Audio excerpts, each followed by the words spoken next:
Welcome to the Folktale Project. This is Dan Shawls. Today we have a new story from an old book, one that we've visited many times before, English Fairy Tales.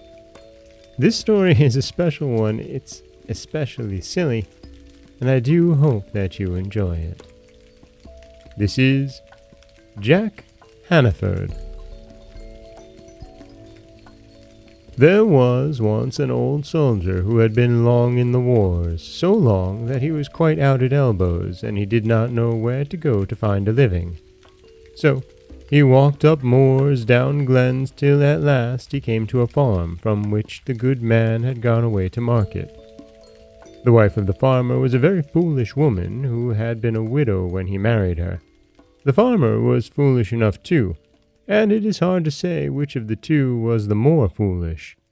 When you've heard my tale, you may decide. Now, before the farmer goes to market, he says to his wife, "Here's 10 pounds all in gold, take care of it till I come home." If the man had not been a fool, he would never have given the money to his wife to keep.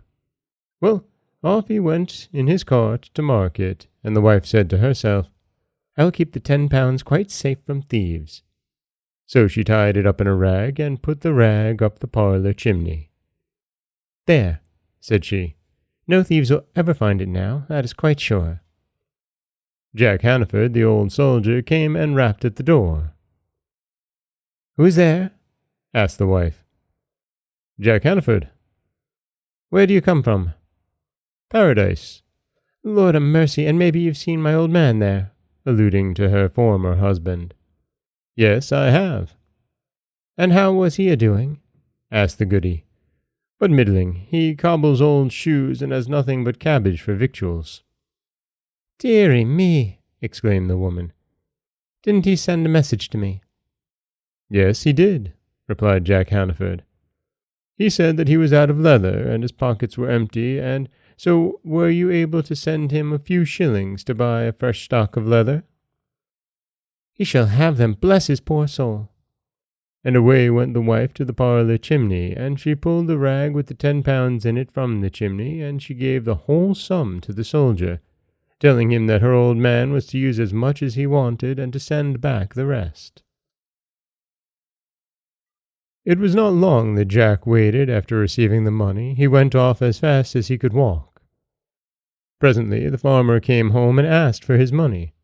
The wife told him that she had sent it by a soldier to her former husband in paradise to buy him leather for cobbling the shoes of the saints and angels of heaven.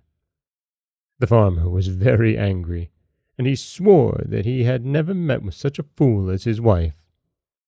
But the wife said that her husband was a greater fool for letting her have the money. There was no time to waste words, so the farmer mounted his horse and rode off after Jack Hannaford. The old soldier heard the horse's hoofs clattering on the road behind him, so he knew it must be the farmer pursuing him.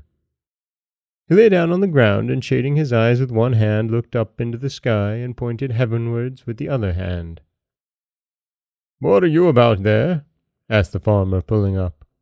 "Lord save you!" exclaimed Jack. "I've seen a rare sight." "What was that?"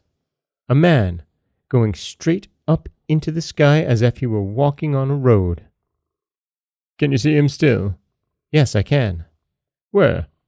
"Get off your horse and lie down." "If you will hold the horse." Jack did so readily. "I cannot see him," said the farmer. "Shade your eyes with your hand, and soon you'll see a man flying away from you." Sure enough he did so, for Jack leaped onto the horse and rode away with it. The farmer walked home without his horse. "You're a bigger fool than I am," said the wife, "for I did only one foolish thing, and you have done 2. And that is the story of the 2 fools of Jack Hannaford. And it is really up to you to decide which is the more foolish, the husband or the wife. This is Dan Scholes for the Folktale Project. Don't forget that you can subscribe to the podcast on Apple Podcasts, Spotify, anywhere that you like to get your podcasts. You can follow us on Instagram and Threads at Folktale Project. If you'd like to help support the project, you can head over to patreon.com/folktaleproject. Or you could always just share the stories with someone you love. I do appreciate that.